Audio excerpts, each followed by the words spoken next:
Good evening, everyone. Welcome to the FearFans podcast. I'm your host, Don. With me is Nick. And yeah, we've got a pretty crazy one for you this time. It is the 2002 horror flick by Eli Roth called Cabin Fever. And we recently just saw the director's cut in theaters, Nick. Yeah, we did. I was going to say, which we just saw like 2 weeks ago now? Almost, yes. Almost 2 weeks ago. Oh, your comments are rolling in. Yeah, Hey, hey, Thomas. yeah. And hey there, Santi. Thanks for tuning in. I mean, And it's not really much of a shirt. It's just well, it looks black on camera. Oh yeah, I think he's referring to your shirt. But I was going to say mine is it looks black on camera, but it's actually a very dark blue, so it's just featureless. But I don't know why, but either way, thank you. for sure. Yeah, like we said, this movie was written and directed by Eli Roth, who was inspired to make this movie because of something that he had went through. Hey, Tom. Based on he based it on something that he actually went through when he was in Iceland. Nick, yeah, I'm pretty sure you have yeah, you know exactly the story, right?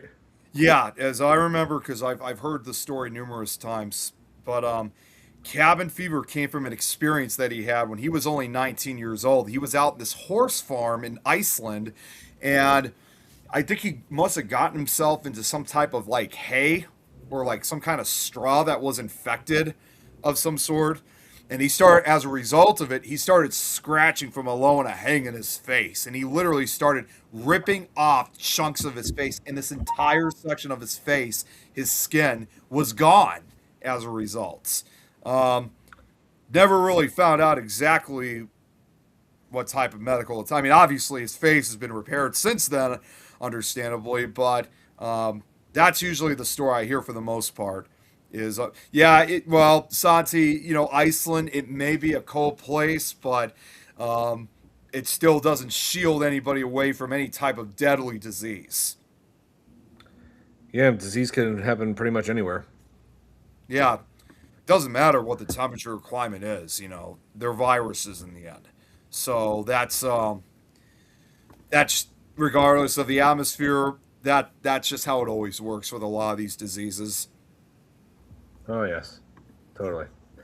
And so yeah, and it took him a while to get this movie off the ground because a lot of he was had to go put all sorts of different writing into it, and and people were like discouraging him, saying this movie would never work, and even production companies wouldn't pick up on it. It took him a while to really get this movie going. It took him like about 8 years, I want to say.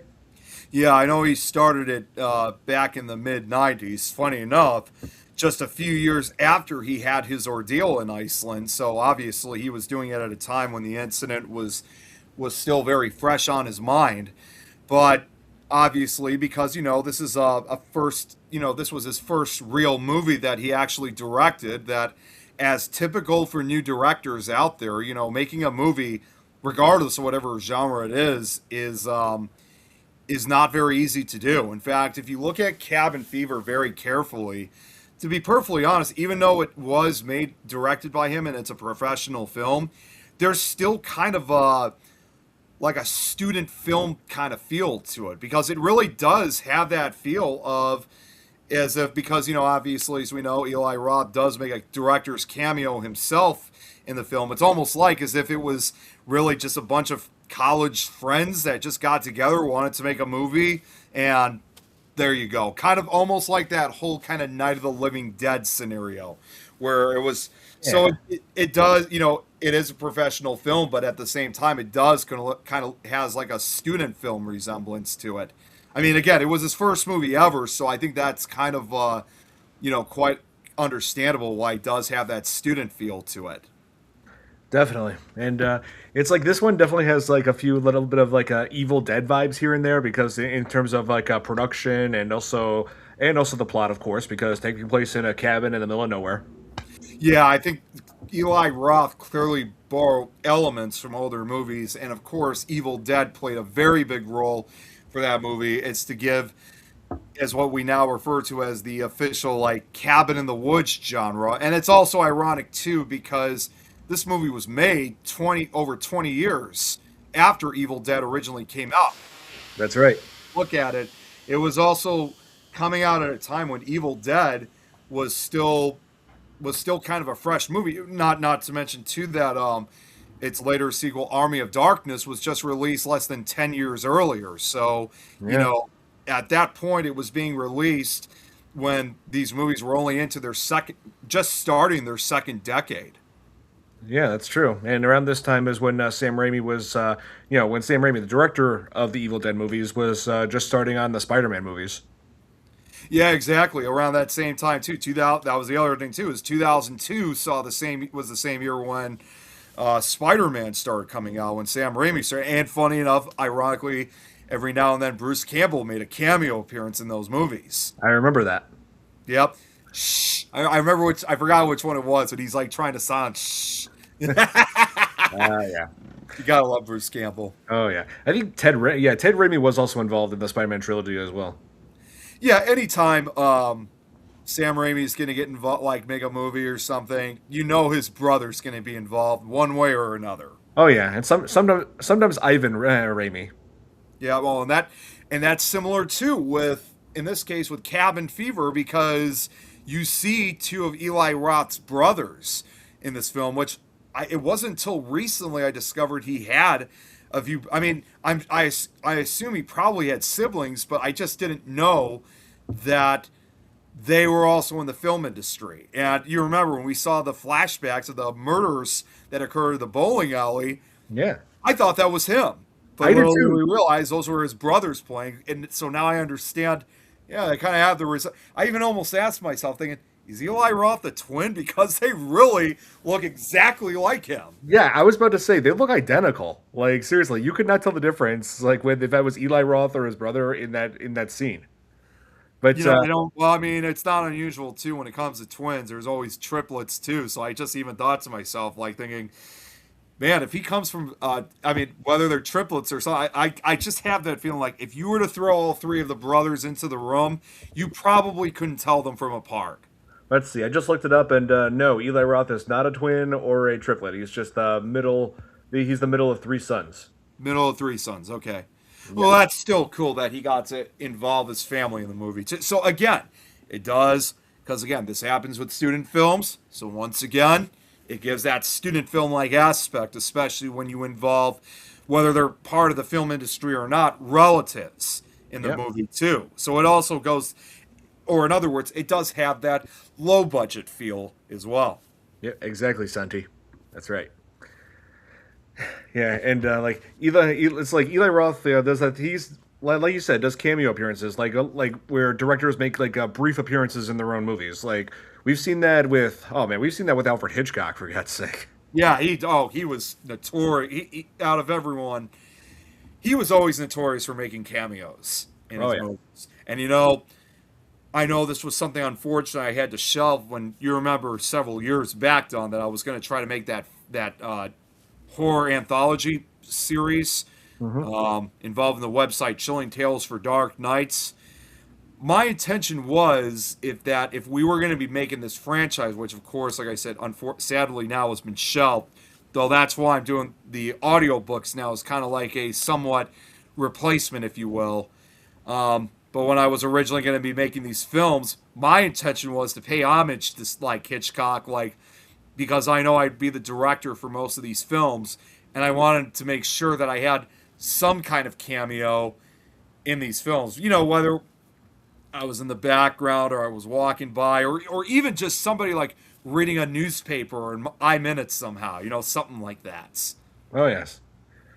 Oh, here Billy said that Eli Roth was in. Yep, that is true. He I played. remember I seen Inglorious Bastards. Yeah, that's right. He played Donnie Donowitz, the Bear Jew in Inglorious Bastards. Because and and like this movie, Cabin Fever, that's what got Quentin Tarantino's attention because Quentin Tarantino is a huge fan of this film, and he said that Eli Roth is the future of horror, and Oh, so they ended up having a good friendship.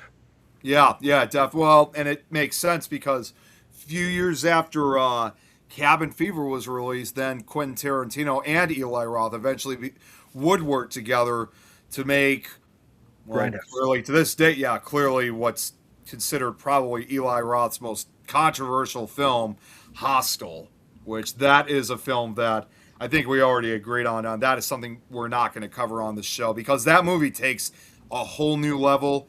It's not even really a horror movie. It's just torture at that point. Yeah, like man, we've seen like torture porn. We've seen our share of a few torture porn movies. Like one of the most notorious being the Human Centipede. Yeah, but no doubt I will say for Hostel because I actually saw I didn't watch the full film, but I did see a part of it back when I was 15 years old. And I'm not gonna lie, that was the very first movie, like of any genre whatsoever, that actually made me throw up, like or almost made me vomit. It was just so sickening to look at. So because it just looked so real. Because it's not like what when you're looking at those kind of movies, um, you're just looking at like a whole new level of not even horror, just torture and stuff. Things that you would never even dream. In fact, because Billy just brought up about Saw. I forgot his name. Oh man, I know he was in the first Saw movie, and then he was also one of the other guys that was in the Insidious movies. He plays one of the investigators. Oh my God, what was now? I gotta look it up because it's like biting at me right now. Yeah, that was Lee Wennell. Lee Wannell, yeah. Yeah. You know, he once said in an interview, not with Hostel, but with Saw, he said he was so mesmerized by what he saw in Saw. So at one point, he just went on Google search, just did a Google search one time, just typed in, Spanish Inquisition torture devices, and the things that come up, he said, you haven't even touched of what people have done to themselves. And Hostel, I think, is probably Hostel, in my personal opinion, is probably the most perfect example to show that type of nature. Things you would never think were even possible, but it's just like, but Yeah, as I mean, far as I could tell you about, as like I said, because that movie's just way too much, even for myself. I may love gory movies, but when you're watching torture porn films, it's a different story. And again, that's among one of the reasons why we'll never cover that movie on this show because that's just too extreme. yes, and we will not cover Cannibal Holocaust either because No. that's the one movie that actually made me nauseous. Well, Because the thing is, with movies like Cabin Fever, like it's like it's I can deal with watching all this gore and stuff, knowing that it's fake and no actual human beings are being hurt or killed here, right? Well, with Cannibal Holocaust, real animals were actually being killed during the making of it. that's right. That's the difference. Knowing having the knowledge that a real living thing is actually being killed is Yeah, it's horrifying. It's yeah. absolutely not just heartbreaking. It's just horrifying to look at. You can never forget seeing that kind of stuff. I actually And have I'm to just gonna, repress it. yeah, and I'm just not. I'm just going to say one more thing too about Hostel because yes, I know we're talking more about Cabin Fever, but considering that this was also, both movies were done by Eli Roth. I will tell you this though, at least, and this is actually something that you would think of a movie, like I said, even though we all know usually making movies is a lot of fun, even for Hostel, it was not a pleasant experience for the actors. So a little trivia fact for you quickly about that movie. When they Oh did yeah. one of the torture scenes for that movie, Eli Roth had said in interviews like during that torture scene, he was the only one, like when they were actually filming it, he was the only one at the monitor who could watch. You usually have the script supervisor, makeup effects person, all those kind of people. It was just empty. It was just him standing there because people were so upset. Yeah. And a lot of cast and crew members, they were told him that they had nightmares after shooting that scene. And that's never happened to him before. Oh man. So it even goes to show that even filming it was not a pleasant experience. Uh, yeah, I hear you. Oh, here. Okay, Billy was asking me about this comment. JoJo's Bizarre Adventure. I don't think either of us have seen that yet, so we'll have I to. don't even know what that is. It's an anime. We'll have to Yeah, wait I've on that. never. I only look at like I'm not that big into anime, but the anime that I am into, it's more of the older stuff. Usually like from the late '80s, '90s, and early 2000s. Other than that, I don't really watch too much. So as in this show called JoJo's Bizarre, I have no idea what that is. Yeah, we're both Dragon Ball Z fans. Yeah, Dragon Ball Z. Yeah, like I said, I was kind of more into the stuff in the 90s, like, Dragon Ball Z, Sailor Moon, Yu-Gi-Oh! I used to be into Pokemon, but as I grew up, the interest kind of like Yu Yu Hakusho was another Inuyasha, Cowboy Bebop, to name a few. Oh, and then the only recent one I showed to you a long time ago, Don, was Hellsing with the vampires in it. That's right. Oh, here. Yes, I have watched American Horror Story, although it's been a couple years since I've watched the show. The last season that I watched was last season I watched was American Horror. I think it was season 6. That was AHS Roanoke. I think that was the last one I watched. Yeah, that's right. That was a little while ago. Yeah, it was. Hey, Braxton, there he is. Good to see him. So yeah, like a lot of people working on Cabin Fever, they had like quite a few bizarre experiences as well. Like like obviously as the movie goes on, there's more and more blood, right? Well, Yep. yeah, obviously. But when Ryder Strong, when he was taking a break from the, you probably know where I'm going with this, Nick. Yeah, I read the trivia about it. When, when he was when they were all on break, they would like everybody was taking a break, like setting up for the next scene. He like wandered off in the woods and Yeah. came across a whole school, a class of like young girls who at first freaked out by the sight of him because it's a grown man covered in blood. But then they saw, then they looked at him and said, "Oh, wait a minute, that's Sean from Boy Meets World." That's right. That's right. Yeah. It's like I poke fun at this movie like for having Sean Ryder in that. It's like, oh, Sean, Right. wow, Sean should have just stuck with hanging out with Corey and Topanga. They would have kept him out of this mess.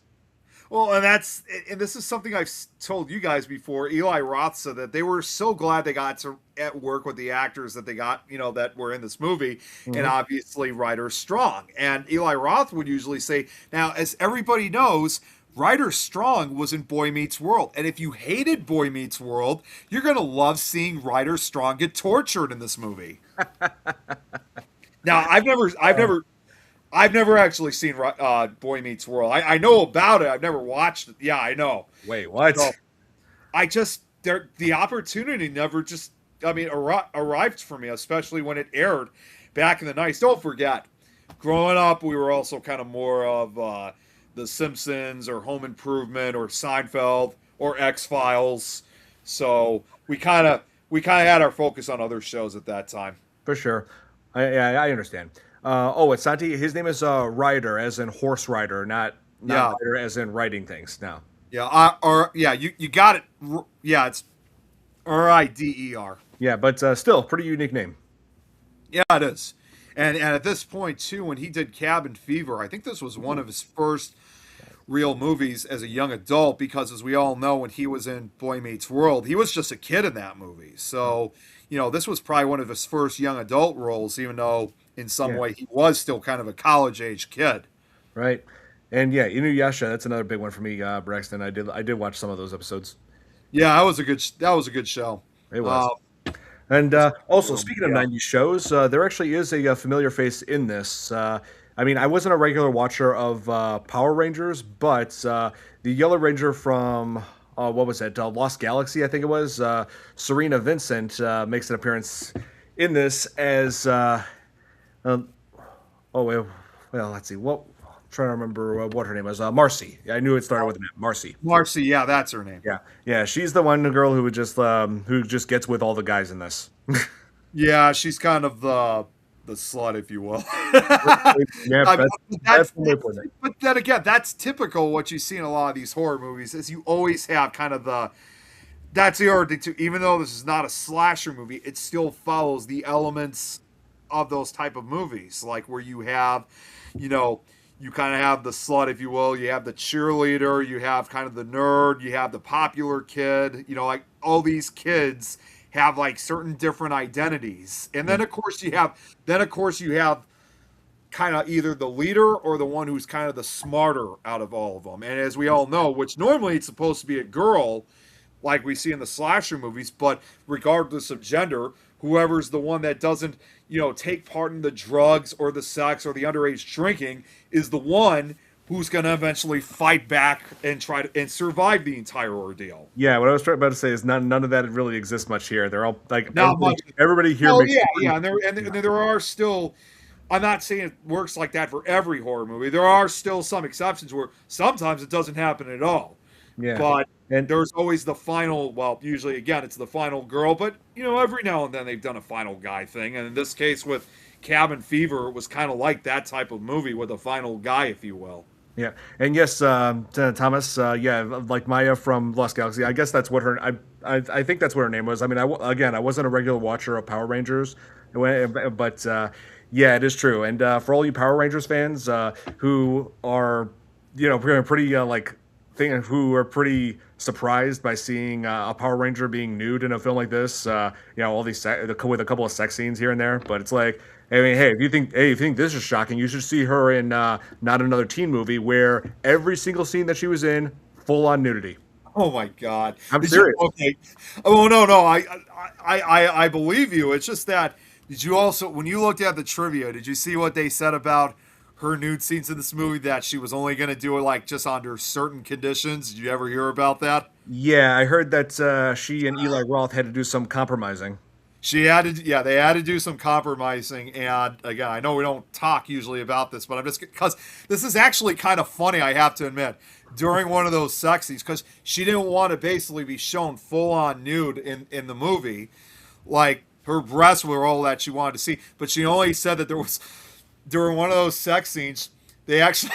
She said she was only going to show like an inch of her ass crack, and what they actually did when they shot that scene, they actually put tape. They put tape right on her ass, so they didn't have to, so it didn't fall off. Oh I'm my sorry, god! but to me that was pretty hilarious.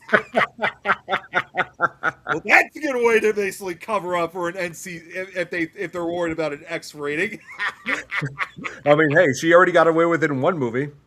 She did, but she didn't understand. She didn't want to be viewed as that girl who always gets naked on camera all the time for these movies. So she Yeah, still wanted to, or in other words, she didn't want to be looked at as basically like a porn actress. She still wanted to be looked at as just like your typical college girl in these movies, and that was it.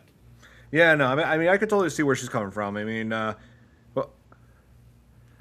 no, but No, oh my god, yeah, no, Braxton, it was real. it was real. Just Yeah, that you couldn't. She just didn't want to show the rust. That's all I'm gonna say. Everything else was taped up. um, it's like she already went full on nude in one movie. She didn't want to do that as much in another one. So otherwise, yeah. she was afraid she was going to get typecast. You know? That's what I mean. They would think she'd be that type of actress that would expose for any movie. She didn't want that, understandably. Yeah, and it's like I don't know. I just felt weird about seeing her in a role in not another teen movie. It's like, what's the joke? Is the joke like, oh, she just it just goes full on nude because she just doesn't know better because she's a foreign exchange student? It's like, really? Like, I don't. Yeah, I couldn't tell. It's funny. I've never even seen not another teen movie either, so I couldn't tell you. Yeah, I mean that movie does stand out for me because it's a parody of like all these teen dramas, and also it has Chris Evans as the lead in that. Chris Evans, who would play Oh, Chris Captain, Evans, yeah, yeah, who would go on to play Captain America in the MCU. yeah, yeah. Hey, Hey, sir, good to see you here. yeah. So yeah, the premise of Cabin Fever is five college students, or I guess college graduates. They go out to this cabin out in, I'm guessing, in the North uh, Carolina. or North Carolina. Well, they filmed it in North Well, Carolina. it's filmed in North Carolina, but it's somewhere down in the backwoods of the deep south. Yeah, I'm guessing like like somewhere in the southern countryside because they never specifically say what state or what town this takes place in. To me, it looks like, even though again reality was filmed in North Carolina, I would probably say maybe somewhere either like either in Alabama or Georgia. Just that, because well, Georgia especially usually does kind of have, because again, I've been out of Georgia myself. It does kind of have like, well, as long if you're not, that is, if you're outside of Atlanta, that is. Hmm. It does kind of have more of the wooded areas. I mean, yes, just like the rest of the South, Georgia does have its own. Well, Braxton would know this because he lives in Louisiana. Much like the rest of the South, Georgia also does have its share of swamps. throughout the state. But I know they do have, you have the Georgia mountains and stuff like that. So I would assume it would probably be around somewhere like in that area. Right. Yeah, so they stay in this pretty ideal like this idyllic looking cabin right on the lake, right? But then they come across a hermit that just got infected with a flesh-eating virus, and he ends up infecting their truck. And he, well, I guess I should explain this. He is like searching for help. He ends up like trying to steal their truck.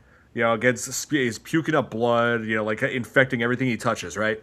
So then the teenagers accidentally set him on fire. He runs off and like puts himself out in the worst possible place inside of a reservoir which feeds into the water supply of that cabin. And so then why didn't Burke call 911? He couldn't because there was no cell service. I mean, that was what 2002 was like. 2002, we didn't have iPhones then. We may Yep. have had cell phones, but even the cell phones we had back in those days, just yeah, sorry. I mean, even back then, they didn't give a lot of good reception back then. So even if you had a cell phone back in those days, and if you were like far out from town in the backwoods, your chances of having any type of connection, including trying to call an emergency number, were extremely slim. In other words, you were literally on your own. It's just you in the woods, and that's it. Yeah, we millennials. Yeah, we are. We Yeah, are old. yeah, we millennials are getting old. And It's, I've I already mean, said. I mean, I know you guys can't see it, but my hair may appear dark, but believe I do already have a few gray hairs growing out. Believe it or not, oh, yeah, are you sure you want to make that public? I got to be honest. I mean, because I've known some people have noted. I'm thinking, you know what? Hell with it. I might as well say it. Yeah. Oh yes, we were getting to that, Brexton. Yeah, like I remember the first group of teens. Like, I feel like Oh God. I know there are several aspects of this movie that did not age well, such as the homophobic slurs that are used by the kids in this. Yeah. It's like, and I look at this, and I'm just gonna say for the record, yes, remember this was 2002. There were still a lot of people like who talk like that back then. But hey, I'm not trying to justify it. I'm just saying we've come a long way from that. Yeah, and unfortunately, well, yeah, I'm gonna say like as far as like what Braxton said, not just the homophobic slur, but also the racist names too. Yeah. Sadly, I will admit I'm not gonna give any names out, but there used to be someone that I also worked with, well, a podcast host from Louisiana, and although he never said any of that kind of stuff when we did our shows, he actually did say that, use that kind of language towards me once. Of course, I wasn't. Yeah. Obviously there was nothing I could do. I wasn't going to argue. I'm thinking, well, if you want to act like that, go right ahead. I won't argue, but I'm not taking part of any of that. Wait, you worked with someone who did talk like that? He only said it once, but it was not. Thankfully, it was never on any of the shows.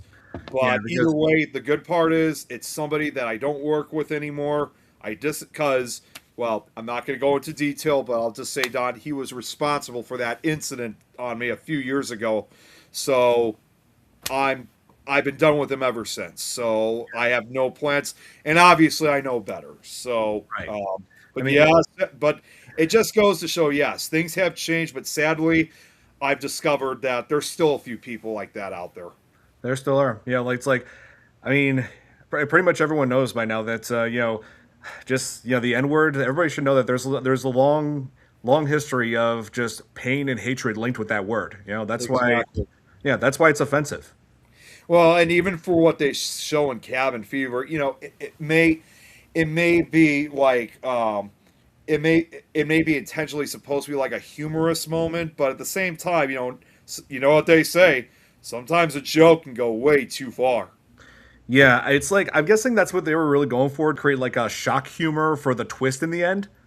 But Yeah. Oh yeah, my God. yeah, because yeah, like he well, the shopkeeper was saying that he keeps that rifle for blank, but yeah, I'm not gonna say it.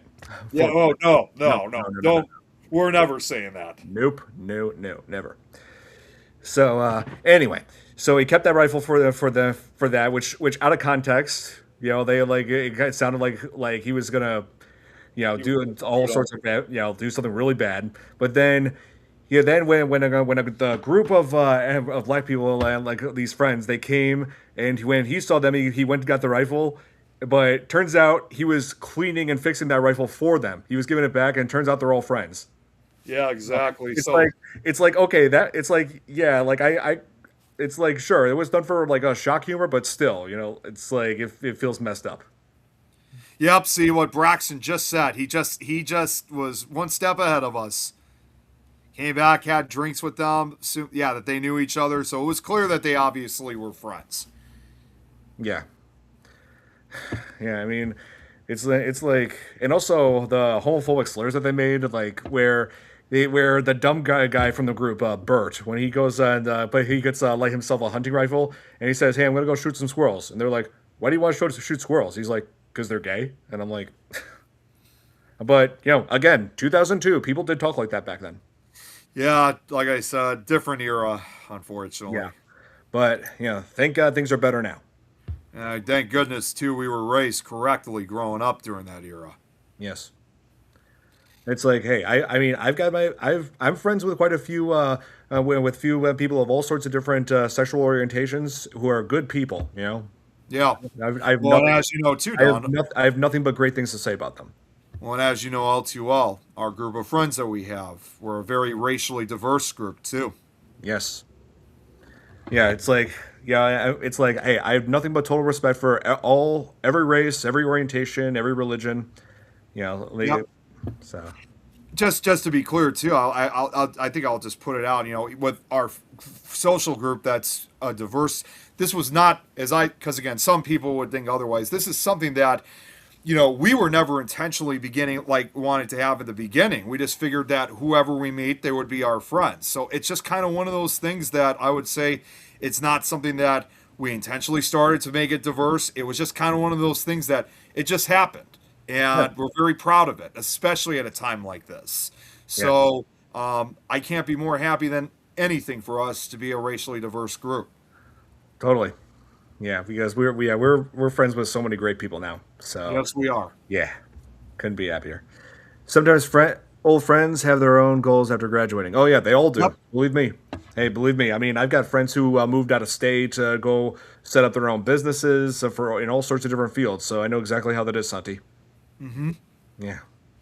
And so yeah, watching this movie makes you think twice about several different things. Like this movie actually made, when I first watched it, I felt uncertain about drinking tap water again. Oh God, yeah. 'Cause you Oh just man. never know you just really never know what's gonna like what happens when you drink tap. See, that's why because I've been on a few farms myself in the past. That is why I will always bring a water bottle with me. Very true. Yeah, and I don't know. I heard like I don't know if this is true or not. They say like if you're lost in the wilderness and you come across water, the way to decontaminate it is to boil it. I'm not sure if that's 100% reliable. Yeah, that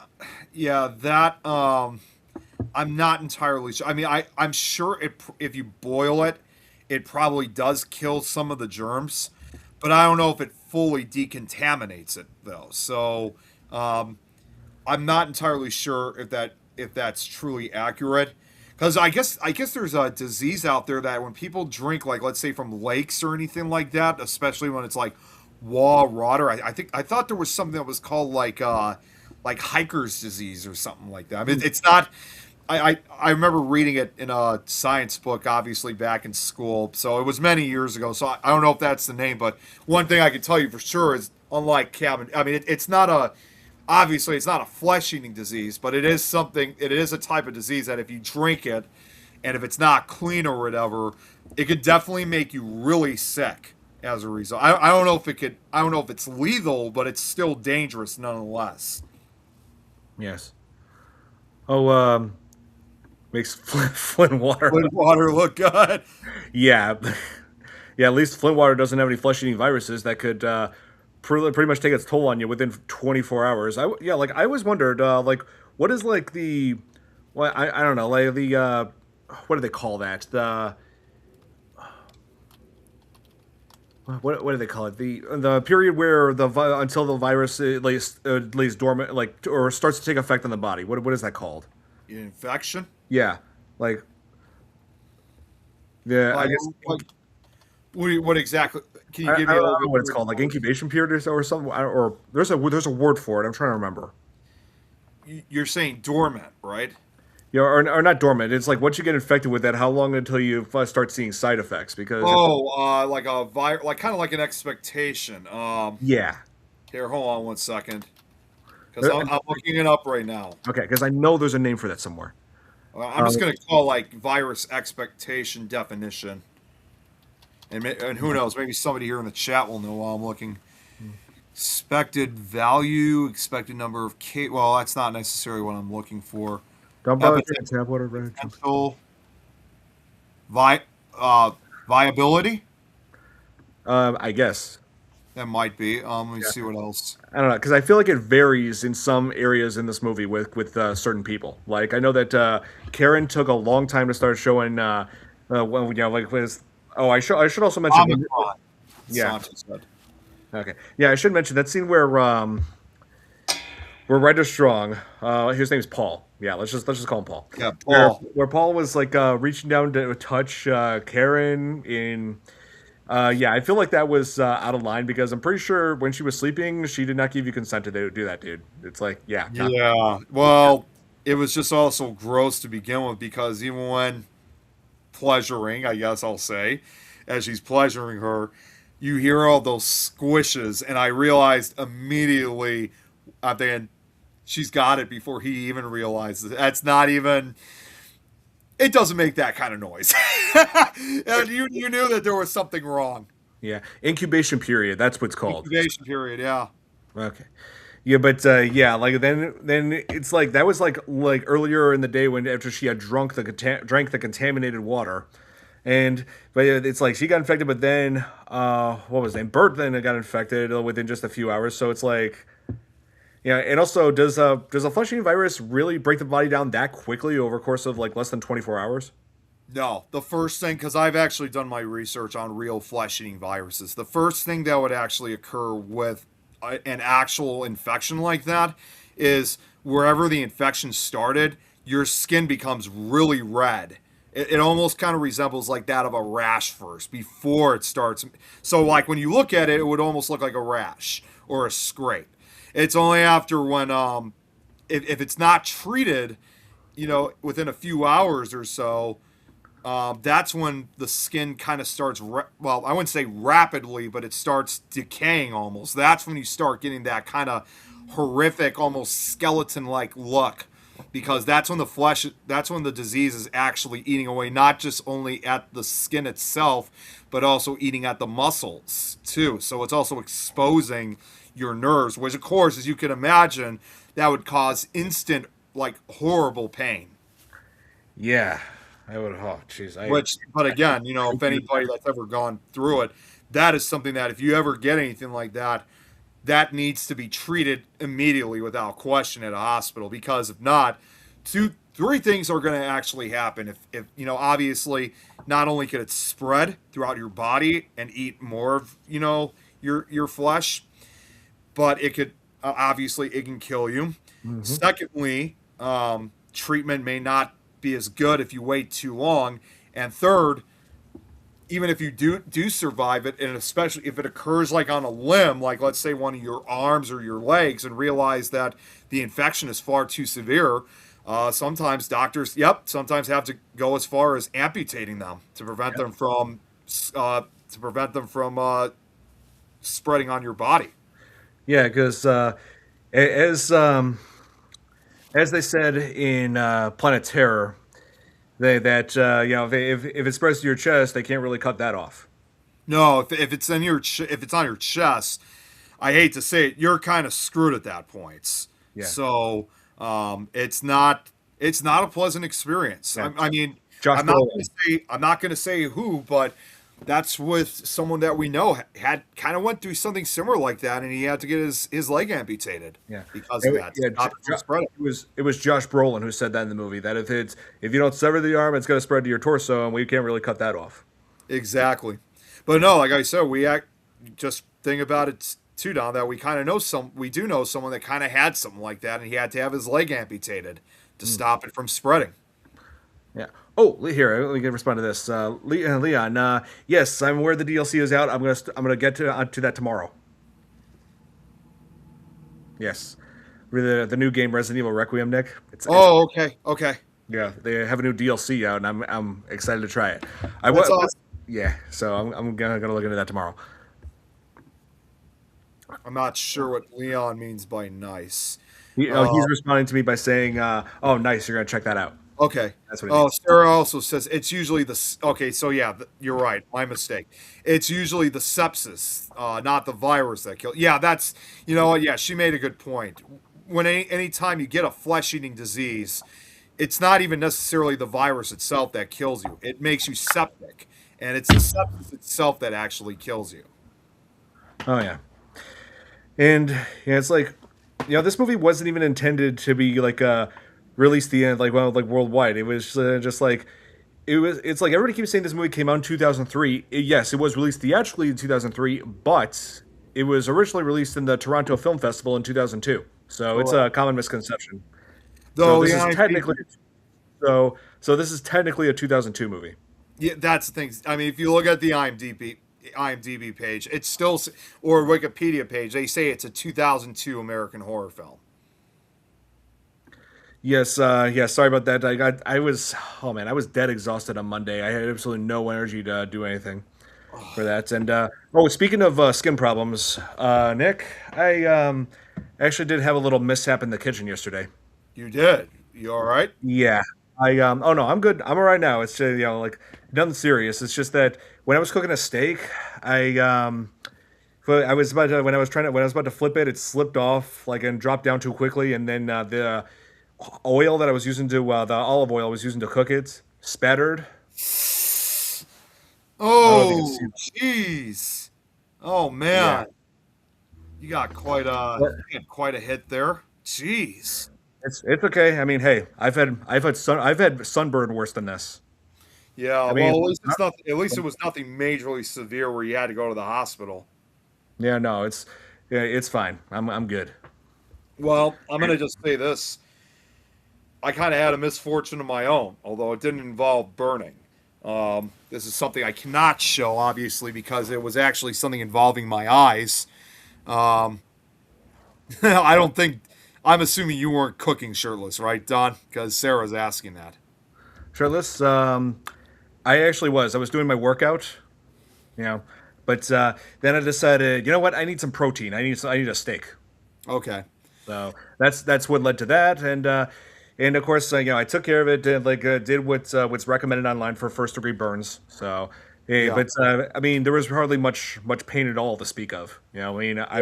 But then again, I do have an extremely high pain tolerance. So, Well, what happened to me, and this is actually something that it's happened before. I think I've told you about it, Don. But did I ever tell you sometimes I have an issue with my eyes where sometimes things become too bright? I can't remember if I do or not.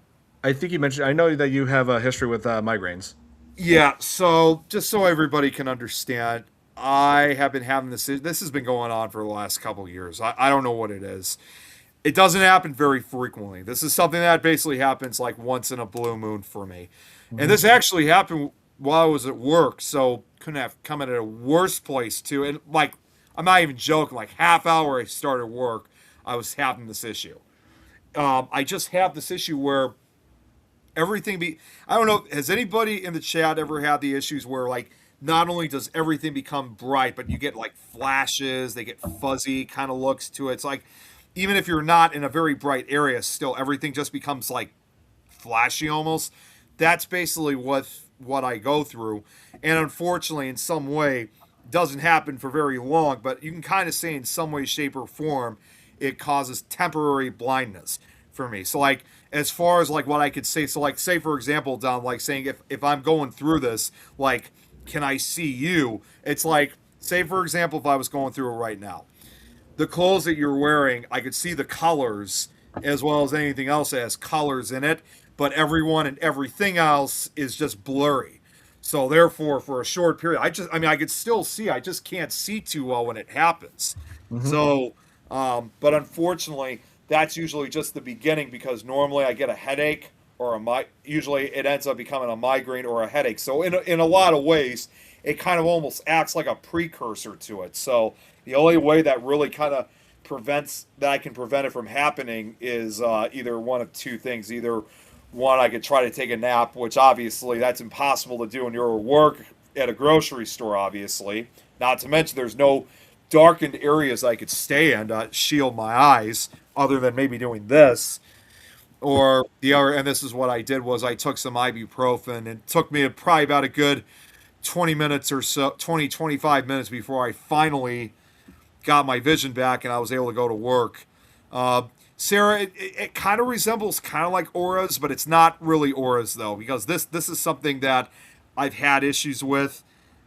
I'm not gonna lie. There was one time I was very concerned, thinking like, is this gonna like mean that I'm gonna be going blind later in life?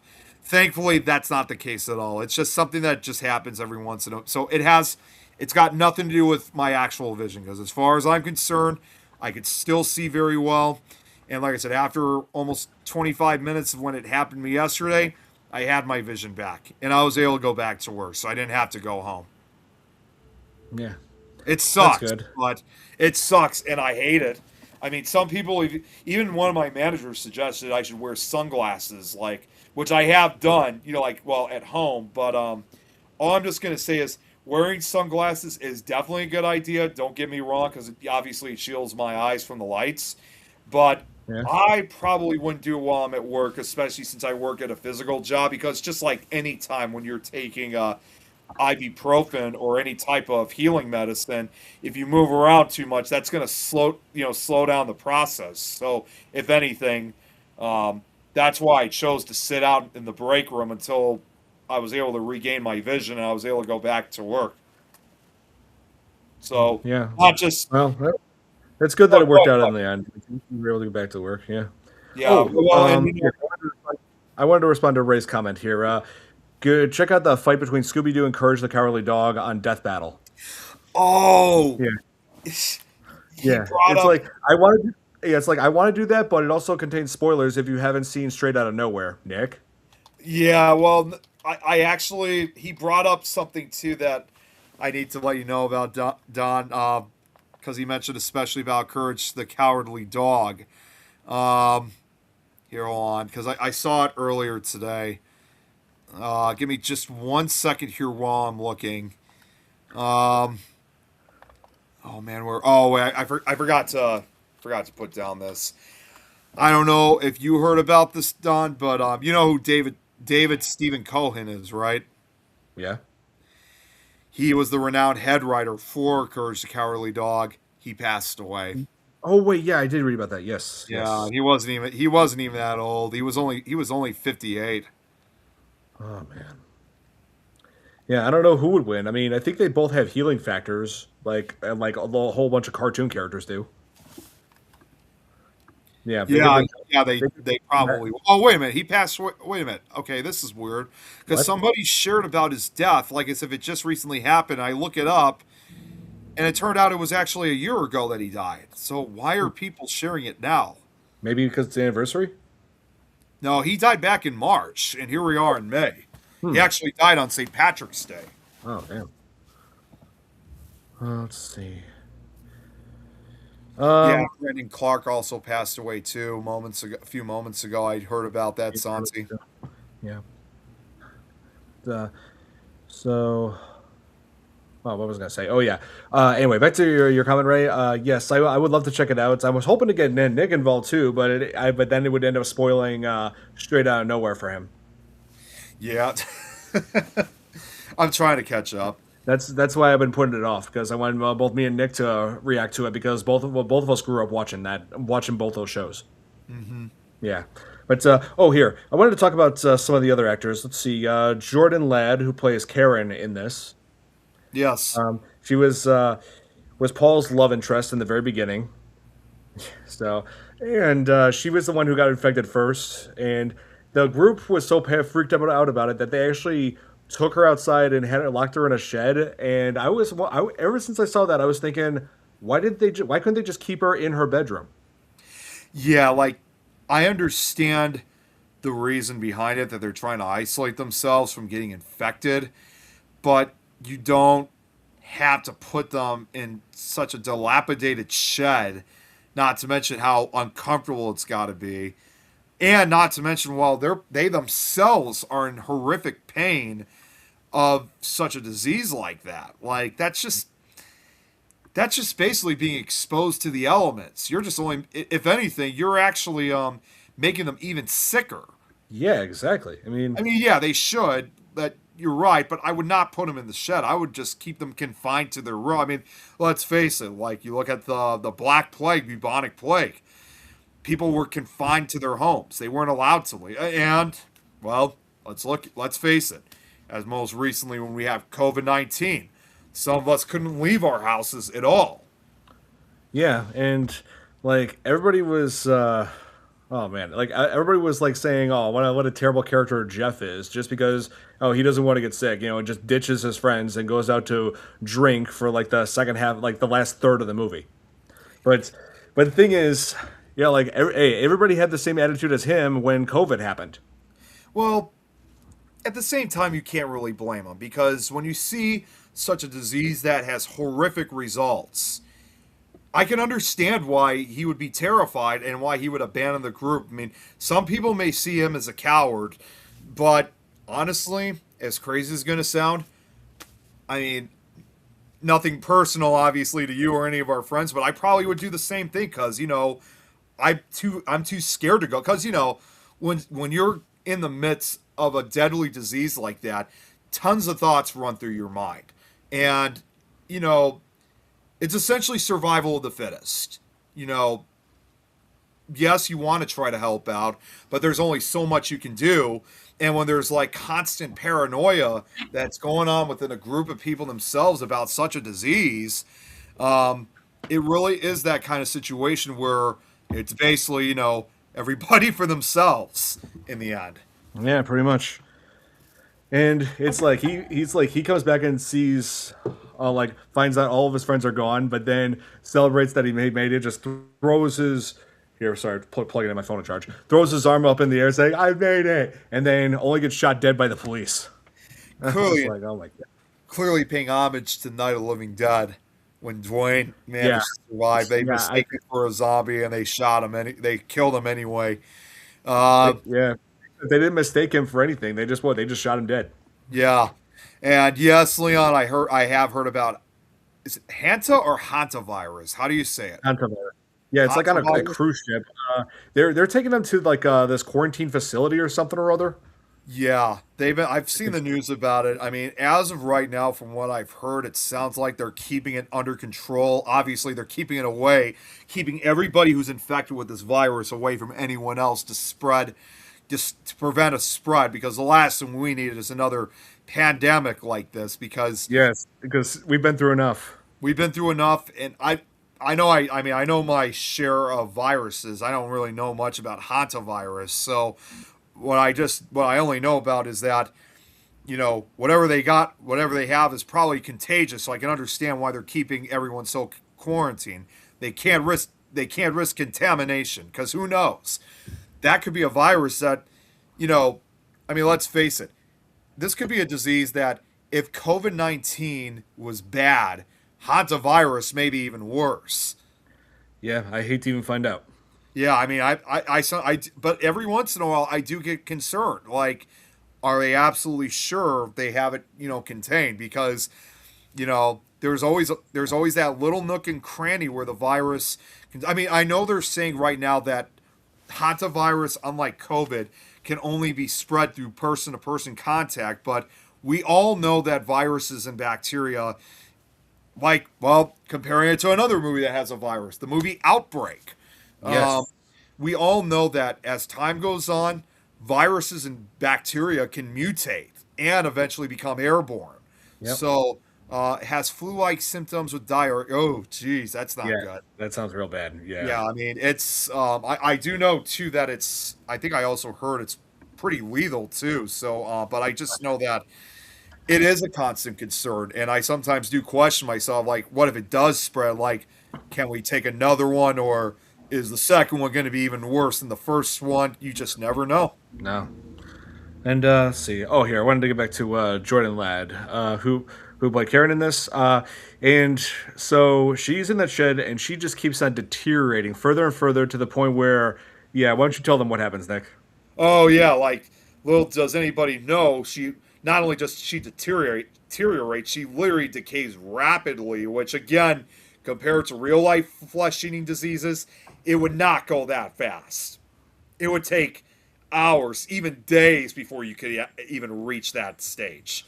Yeah, Um, her but face was completely rotted away. yeah, like when Paul, checks on her, considering that she was the girl that she had a crush, like he's had this crush on forever, lying in the shed with her stomach being eaten by, well, Eli Roth's character's dog, who's also infected but becomes almost rabid, if Yeah, you will.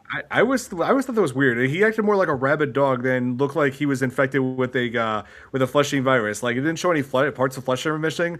I'm guessing like Eli Roth intentionally didn't have it. Excuse me. I'm guessing Eli Roth just intentionally didn't include the whole flesh falling off the dog part because he was afraid that it would look like the zombie dogs from Resident Evil. That would make sense. But then again, at the very beginning of the movie, the hermit had a dog who also had the virus, which was kind of the starting point, if you will. Yep. But the dog was already dead by the time he Yeah. discovers that the dog wasn't, because opens up his stomach immediately, like Yeah, yeah. and that was also hard for me to watch because I love German shepherds. Ugh. Yeah, I mean, I love him too. I hate to say it, but at the same time, I thought, well, at least the dog was already dead. At least we didn't see it like suffering. So at least it was already dead. So it was put out of its misery. Yep. Yes, that's true, Billy. The first Resident Evil did come out in 2002. I remember the advertisements.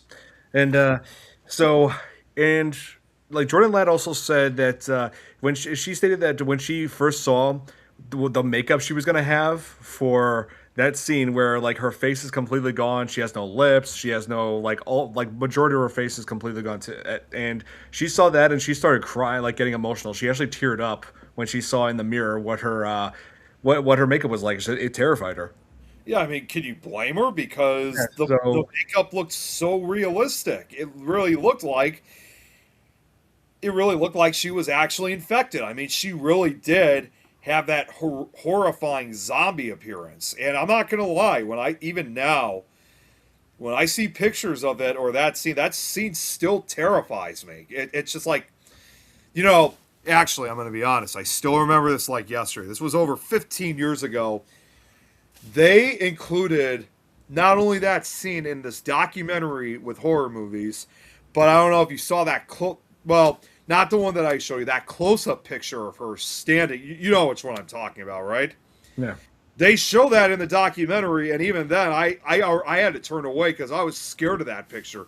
My siblings were watching it. It didn't bother them that much as it did with me. They paused the video, like, hey, Nick, turn around. Like, don't even think about. You know what? I couldn't see entirely, but because we were watching in the family room, part of the screen was showing on the reflection of the window, and I could see the top of the window, which thankfully I couldn't see her full face, but I could see the top of her head, like from the window, like reflection. It was nighttime, so that's how I was able to see it. I was like, "You guys are not gonna fully. I see it. I see it." So, yeah, they tried to pull this prank to scare the hell out of me, and it didn't work. And I just remembered another time when somebody tried to get me to look at that image. When I used to run my paranormal club back in high school. Hmm. This is going to sound unrelated, but it's going to go right back. Around Halloween, we went to Six Flags Fright Fest. Yep. As an after-school field trip, if you will. It was like again hosted by my paranormal club. I had a great time and all that. But on the way back, when we were on the bus, I was talking about cabin fever with them. I still remember having and then one of them decided to look it up, and turned out he saw that picture, and I was like, no, I don't want to. Nope. If you want to look at it, go ahead, but I'm not. And he's like, come on, look at it. I'm covering my eyes, like, no, get that away. And like, literally, not even joking. He literally grabs my head, and he's like trying to force my hands and like trying to pull my face like this to try to force me to see it. I even hear somebody saying, "Why does your face look like that?" Like, stop! Like, oh my god!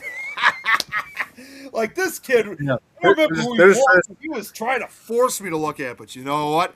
Somebody thankfully stopped me because, like I said, I didn't want to see it. yeah, I would have just been like, what? It's just a picture of a beautiful girl. Check it out. Actually, somebody once also said, "Oh no, that's just she's got pizza on her face."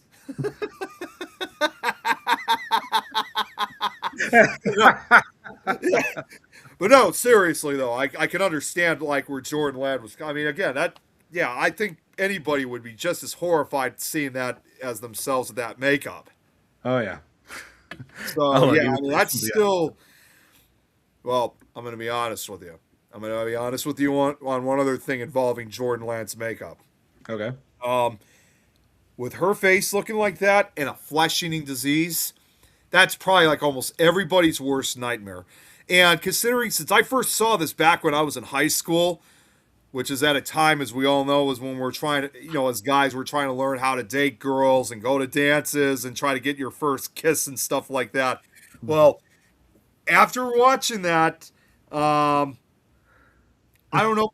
I actually said this to a few other kids in school. I'm like, well, I was so like really looking forward to trying to ask a girl out to try to go on my first date and get my first kiss, but after what I saw in Cabin Fever, now I don't feel so safe of Oh, wanting to get that first kiss now because you just never know. So I'm not. I mean, seriously, I didn't think about wanting to kiss a girl for like 2 or 3 weeks after watching that movie. wait, people were waiting for high school for that? I had my first kiss when I was 12.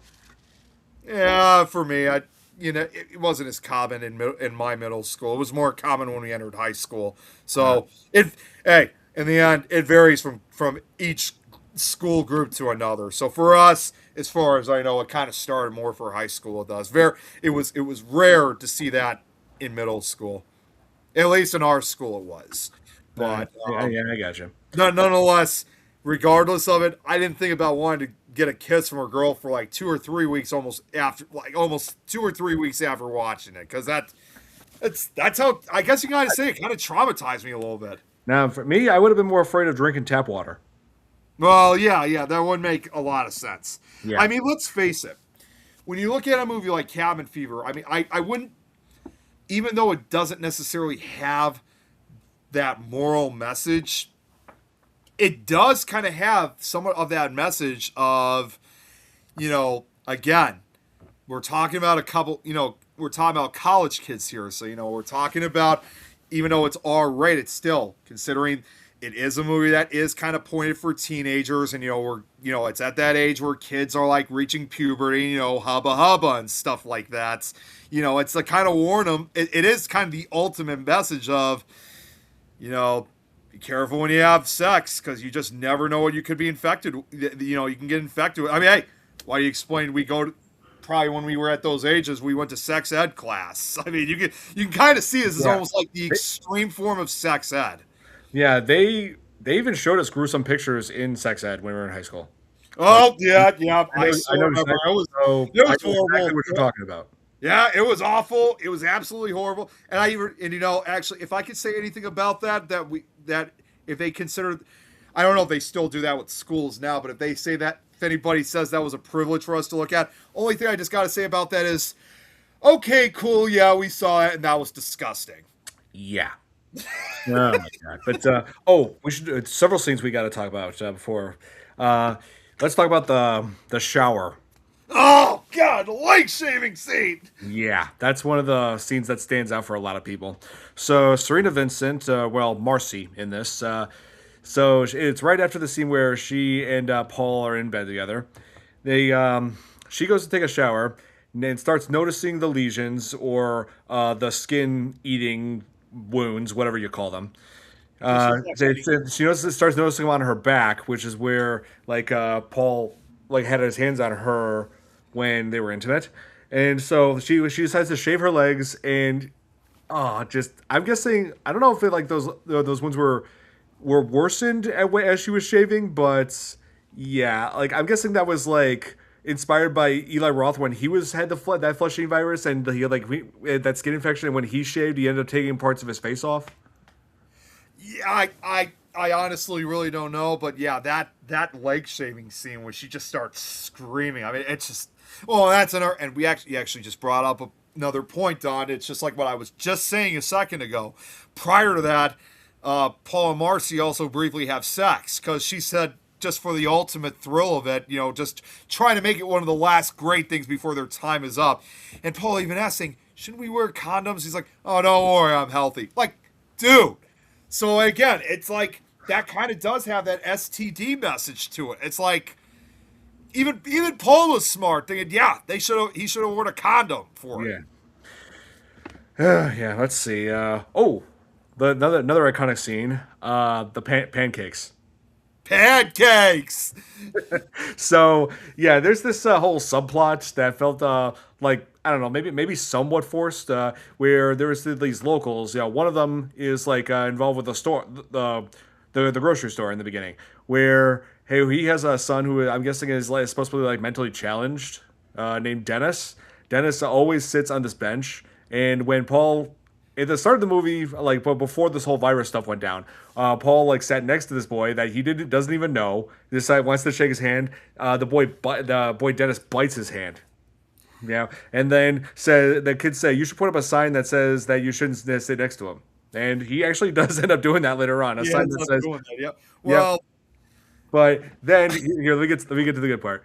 So, yeah. Go ahead. Go ahead. so Brett, oh, what was his name? Brett. Yeah, Brett. Or no, Bert. Sorry, Bert returns. I have a cousin named Brett. That's why that name sticks with me. But anyway, so Bert and like returns to the grocery store to try to like find some help. But then Dennis looks at him and says, "Pancakes," and he's like, no pancakes." He's like, "Pancakes," and then runs and does like this martial arts moves that seems random, and then ends up biting Bert and gets infected himself. But when I looked into the background of this child actor, his name is Matthew Helms, and it turns out not only did he act, but he's more known as a martial artist. Yeah, yeah. So it would make sense of the moves that he was making. So, and just got to say one thing too: the fact that you know the fact that he's sitting on a bench, and like you said, Bert is just sits next to him. Like you always hear the typical message that kids should never talk to strangers. Well, after watching this scene, it even goes that in a jovial manner. I guess it even shows that even for the strangers themselves, sometimes even the kids could be dangerous. Yeah, in a few instances. Yeah, but then the locals then blame the college kids for spreading the virus, and then go out to try to kill them. Right? Well, they did end up killing Bert, like when they get to the cabin, and then Paul just takes out all three of them. Well, I mean, well, in the director's cut, he spares one to like keep in the basement, saying, "Yeah, when well, you better tell people what really happened here. We didn't cause this; the virus did." You know, but yeah, like I said, that's only in the director's cut. Yeah. Well, and also you forgot to mention one other thing too about Serena Vincent's character because you also mentioned because that happened around the same time too was after the lake shaving scene when she tries to go out for help, which she's covered in blood, Hmm. and then the dog also attacks her. And the weirdest, we never see her torn up, but we can hear a lot. Yeah. And all you just see are just surprisingly, you just only see a few parts of her. You don't actually see her body. Yeah, it's like she's in the film. She's just here and there. They probably, even though Eli Roth went to the extreme with Hostel, they probably left that out because they probably knew it probably was far too graphic Yeah, to show. Like, I guess that, in other words, they probably avoided showing the actual attack or like her body. That probably was in an effort to avoid an NC-17 rating. yeah, I can see that. Oh, forgot to mention also about Dennis. We do see him after he gets infected. We see him later in the hospital scene. He's in bed, and this was like a very random, creepy shot where there's a guy in a bunny suit with a syringe. I guess about to like, I don't know. I would seriously that would be terrifying for kids and adults. Yeah, But well, and not only that, he actually does have a plate of pancakes for him, and I'm just like, oh well, at least Dennis got his pancakes in the end. yeah, really. Well, I also kind of I got a Shining vibe out of it because you remember in The Shining there was the guy in a bear suit, and it just kind of reminded me of something like that in Cabin Fever. Yeah, I did. yeah, like now that you mentioned it, it kind of did feel a little bit like Shining territory there. Yeah. Yeah. So Paula is the only person who survived this whole thing. He is taken to the hospital by the authorities, and they question him, but But they say we're not properly equipped to deal with something like this. So do they do the sensible thing, like call the CDC and get them involved to take care of this mess? No, they just take Paul out of the hospital, dump him in the river like garbage. If that happened in real life, that law enforcement agency would lose. They would lose every one of their jobs at that point because Yeah, that and truth be told, definitely even all the sheriffs and the sheriff and officers involved, they would definitely be arrested for it because that would be also considered criminal negligence. So and disposing evidence. yeah, So and knowing that somebody could die from it, that's also a life sentence too. Like if that was to happen in real life, so the chances of that happening, you're asking for a life sentence in real. So not only, in other words, not only are you going to lose your job over it, you're going to go to prison for it. yeah. It's implied that at the end they actually lose their lives because Paul, the body, the river that Paul was dumped into, just happened to have like these kids who scoop up some of that water to sell, make lemonade with, and then sell to the sheriff and the cops. So they end up getting infected. Which means that an epidemic is now going to start. Because yes, Yeah, we've seen that this virus, while not airborne, again, it obviously clearly shows that it only spreads through close person to person contact. But when you have a, but in this case, because they're spreading it all over the place, that goes to show an epidemic is just on the rise. So yeah, it's almost kind of that apocalyptic kind of feel, saying, "Oh, what's everybody drinking? Oh, I guess you can kind of say the end of society, the end of civilization as we know it, if a cure is not found very quickly." yeah. And then, which brings us to the sequels. We have Cabin Fever 2 Spring Fever, which takes place in a high school. Like all the water that Paul's body had contaminated was then transported to like a water bottling company. So the water is then given to the high school. The high school's prom season comes, and the punch that they make for the prom is made with that water and is now contaminated, spreading to all the kids and the staff. Not only that, very briefly in the beginning of the film, Ryder Strong does reprise his role in the opening of the film, which of course not only is he still infected and it picks up right from where it left off, Hmm. but the virus, from what I can recall, has heavily disfigured him to the point where he could barely see. His face is like, well, unlike Karen, um, his face is like all bulged and what's the word I'm thinking of? Oh my god, it's like right in front of me. It's oh my god.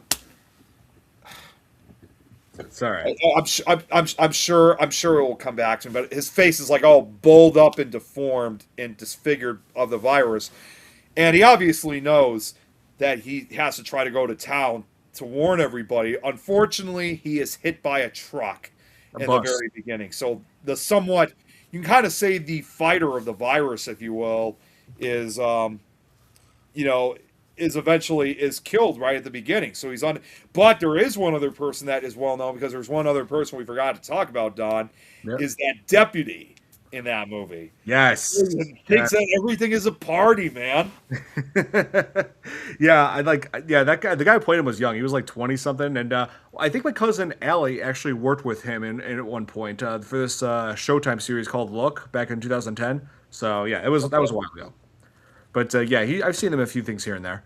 Uh yeah, like he plays the cop that has, let's be honest, just never grew up. He always wants to party. It actually showed him like after the whole mess with the hermit, right? Goes into like he goes to Paul at the cabin to investigate what happened. So Paul pretty much tells him what went on, but doesn't mention burning the hermit. Yeah, Yeah. but the cop was just more focused on like oh, you guys having a party, you guys having a good time, like that's all he was. He was just trying to like, and he does party with underage. I'm guessing one or two of those people were underage. He like right near the end, and like Paul ended up and like kicking and just beating everybody, kicking all their asses when they refused to help him. And the cop was like, "Man, why'd you gotta ruin the party, dude?" Hey, when you're in that kind of thing, I mean, when you have someone who's seriously sick or something like that, hell yeah, of course, it may ruin the party, but again, it's about survival. Um, Exactly, and not to mention that Paul definitely infected a few of those people. yeah, he did. Also, just so you know, Don, Robert's been watching Oh, the shows. Yeah, he's trying to correct me. Bold and no, it's not bold and enlarged. I'm gonna have to find the. I'm still looking for the word. It was. let's see. Again, I'm sure it will come back to me real soon. Oh yeah. So you guys wanted me to express my opinion about the rest of the Cabin Fever movies, right? So yeah, Cabin Fever 2 was decent. First one's definitely better. Then there's the prequel, Cabin Fever Patient Zero, which has Sean Astin, and Oh yeah, Sean Astin's yeah, in it. Yep. yeah, who we know him from the Lord of the Rings movies and the Goonies. But I wasn't too crazy about that one. I'll be honest. Like I felt like it had so many different flaws that I could not overlook in terms of the acting and characters. But Sean Astin was literally the only good thing about that movie. Yeah, I remember the word now because it just came back. Bloated. That's what I was. Yeah, His okay. face was bloated. Right. Okay. There you Oh, go. and also, I'm sorry. I Yeah. just wanted to say this is also something in relation to cabin fever. I thought I'd just show this picture real quick before we end things because while we're on the subject of this matter, the one thing that you never see in cabin fever, at least not till I think either the sequel or the remake, is that while they are dealing with a flesh-eating disease, we never actually see the virus, like what it looks like under a microscope until, and I'm going to get up close, until I think either the sequel or the remake. And although what you're about to see is CGI, this is pretty much what the flesh-eating virus actually looks like under a microscope in the movies. I think that's from Cabin Fever Patient Zero because that involved like scientists on an island who were studying the virus. Yeah, I think but that's either, yeah, but either way, this is pretty much the antagonist of all the movies. So even if it wasn't shown in the other fever movies, it's the same virus overall. But this is, in other words, this is the virus that infects everybody in all the movies. yes, and of course, not only were there two sequels, there was also a remake which was released 10 years ago, which was produced by Eli Roth and that was directed by Ty West. And I'll be straight with you, I wasn't a fan of it. It felt like a watered down, or just redoing of the original. In fact, it's like I feel like not much originality was put into it. It was just like the majority of the dialogue, the scenes, everything was just like copy and paste. In fact, on YouTube, there was somebody who actually released a side by side comparison of the original Cabin Fever and the Cabin Fever remake, and it's identical. Yeah, honestly, I didn't see the remake. I've only seen the original. It's like So, the only thing they did different was they increased the gore. and as much as I love gory stuff, that doesn't do anything for the movie because then you're just trying to make it look then it doesn't look as realistic as the original one. Like when they made Cabin Fever the original one, and this is something we forgot to mention too about when Ryder Strong's character has to put Karen's misery out. Which that's another thing too. It's like, why did he have to use a shovel to kill her instead of just using the gun? Because Yes. that would have been a quicker, easier, and faster death than getting beaten to death with a shovel. Yeah, and I mean that gun, like that never. I was the one question I always have about that gun is, like how many bullets does that gun carry? Because it never shows them reloading it once, and we see them firing it a whole bunch of different times throughout the film. Whether it's when he was trying to hunt for squirrels, whether he was like trying to scare off the hermits, when he was stupidly shooting the car, and then like when it's and like you said, Nick, the gun would have been much more safer and like much more humane. Like let's More humane, yes. that's the word I'm looking for. A much more humane way of taking Karen out. If he really was going to resort to a mercy killing, but you know what? The remake is even worse because yes, he uses the shovel, but that doesn't kill her. So you know what he does instead? Yeah, he just lights the shed ablaze. Yeah, he burns Oh her. God, that's even worse. Then you're burning them alive. Yeah, and you could hear the screaming and everything. That's not a mercy killing. That's basically like torture in itself. Like, Yeah. again, if that was me in any type of situation, I mean, stop, call me crazy if you like. I would say just put a gun to my head and just end it immediately because Uh, I just don't want to suffer anymore. So, but another word to note too, and this is kind of a more positive kind of thing. Robert's like, shoot the car. It might be Christine Part Two. Um, yeah. the other thing too was when they did that scene in a more positive sense, that was actually considered kind of a fun scene to shoot because, and I know I told you this before, but Ryder Strong had said in an interview that um, doing that scene where he had to pick up the shovel and smack it down to the ground, which clearly you could tell. Even when he's hitting it, you could hear it hitting the ground itself, obviously. Right. So while he's doing that, and Eli Roth, he's literally sitting like right underneath the camera with like two ketchup bottles full of blood, and he's just sitting there. And as he's hitting, he goes like, and like splattering him with the catch. I don't know if it was ketchup. I mean, I maybe it doubt was, but Ryder Strong later said that after shooting that, they said for Eli Roth, it was the happiest day of his life to cover Ryder Strong in blood. Oh wow. But as far as the Cabin Fever remake, like I think one of the biggest names attached to that movie, aside from Eli Roth, was one of the actors Matthew Daddario, who I've seen a little bit of his work here and there. And also, here, fun fact: if the name Daddario sounds familiar, it's because he's the younger brother of actress Alexandra Daddario. Oh, really? Yep. I didn't know that. That's interesting. Oh yeah. And I gotta say, she looks great for her age, though. Like she just turned 40 this year, and I'm just like, I'm convinced that she's a vampire because she does not age at all. I can understand why. Yeah. Yeah. But, let's see. Oh, we got 3 minutes left. Yeah, because what's his name? He has the show right after this, so he's back at it. Sorry, Uh, I'm sorry. I was just reading. I'm just looking at any other trivia facts. What was that one more time, Don? I'm sorry. Greg. Greg Oh, has the Greg. show. Yeah. Yeah, Greg has the show back on again. Yeah, I can't believe. I don't know. My mind was off for a second. I couldn't remember his name for a moment. But yeah, he has the show after this, so we will have to end this at 10 o'clock. But so Cabin Fever, it's got a nice little formula as far as story and suspense and just oh man, like a very yeah, just absolutely disturbing scenes, and also just a little bit of humor here and there because yeah, at least by 2002 standards. But man, like it's definitely a good movie to watch if you're a fan of horror, but definitely not for the faint of heart. I'm just gonna put it this. I'm also gonna put it this way. Eli Roth also once said this in an interview, and this is actually in regards to that infamous leg shaving scene. Some reviewers will say that Cabin Fever will do for leg shaving as Psycho did for showers, and that is pretty accurate. He's not wrong. He's not wrong at all. So there's actually, I actually was just looking this up too. Real quick, who is the actress that played? She was in The Office, and she was also briefly in Slither.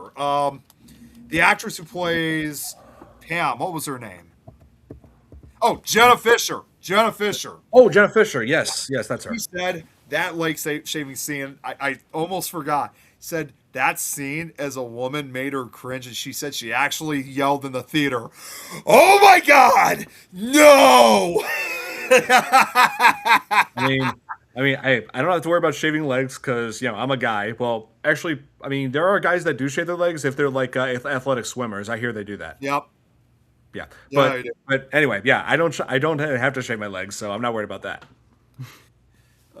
Sarah, so next week, it's going to be a week off for us because, Yeah, as everyone knows, we're going to be doing everything kind of weekly, like every once every 2 or 3 weeks now, depending on our schedules.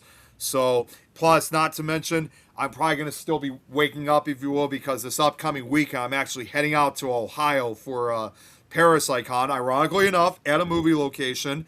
I'm going to be at Ohio State Reformatory, which, for those of you that aren't familiar with the place, you'll know it, this movie. Once I tell you, that was the prison that was used for the Shawshank Redemption. I've been there the last few years. I'm going back once again for the Paracon, so it should be a lot of fun. So, yeah, should be great. Oh, and also, I just want to throw out one more word just before we get off here, because I know Greg's going to be starting his show in just another minute or two. I'm afraid I got some bad news. I wanted to let you know about this, Don. I don't know if you saw me post about this, but I know some people, some of you guys. I know not a lot. Some of you guys were following my scary stories presented in the dark Facebook page. I had come to discover that, unfortunately, that Facebook has deleted my page.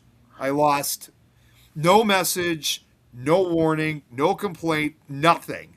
I just happened. I was gonna look at. I was gonna look into. I was gonna check out the page. I was gonna put something on it earlier today, and it was gone. And here's the even hardest part for me. Not. I mean, thankfully I have all the pictures, though my messages are gone. But also, more importantly, not only did I lose my page, I lost almost either almost or over 2,500 followers and fans. Lost every single one of them. So I'm just going to point it out. Facebook, knowing that you're behind this, absolutely shame on you, because this is supposed to be a good, before we're supposed to be sharing out our interests. And in this case, this was, and again, this is nothing for me to try to get famous over. It was just something I wanted to put, something fun together, especially for those who were interested in the scary stories books. I actually wanted to try to start doing a few podcasts that, for a brief period, that page would not be a network, but would be a part-time podcasting page for me to, broadcast my audiobooks. But now I have to start over again. I don't even think I'm going to use Facebook for that anymore. I'm probably just going to use a different social media app or website.